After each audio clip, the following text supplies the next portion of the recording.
to building a property portfolio with your significant other.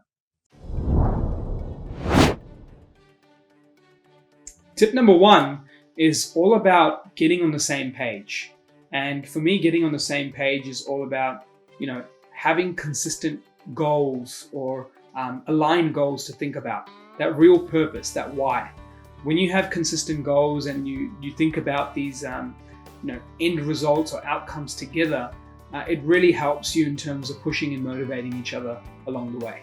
Tip 2. So when it comes to your investment journey, you don't have to do absolutely everything together, and some people are going to have their certain strengths in certain areas.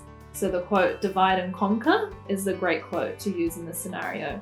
So basically, in our scenario, Arjun would be the guy that researched which buyer's agent we're going to use, which property we want to confirm that we want to go ahead with. I'll be there to bounce ideas back and forth with, but he's the guy at the forefront pushing that forward, that particular work or task.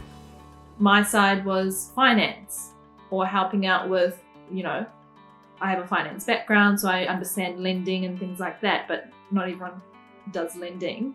You could be the person negotiating or talking with your conveyancer, your solicitors, or things like that. When any part of the purchase transaction, there's many things that you could delegate a task to someone else in.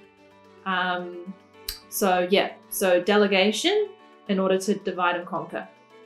Tip 3 is all about trust. Now, yes, you can say, but we love each other, trust is there, everything's fine. But it's funny, when money gets into the picture, people suddenly have a change that occurs, whether that's for the good or whether it's not for the good. I think trust for us is a big part because I knew that when she was going and doing her thing, she had reasons for doing it, and I was fine with that. And the same with me, as I was researching a certain area, when I really felt good about it and I shared that thought with her, she had a lot of trust, because sometimes it can be like a never-ending battle of opinions and thoughts, and you never really get anywhere. So when you have those delegated tasks and you move into tip 3, which is trust, you need to back it. You need to really make it happen. So to add to that, trust essentially comes from tip number 1, which is your goals. What is your goal or your reason why together as a couple?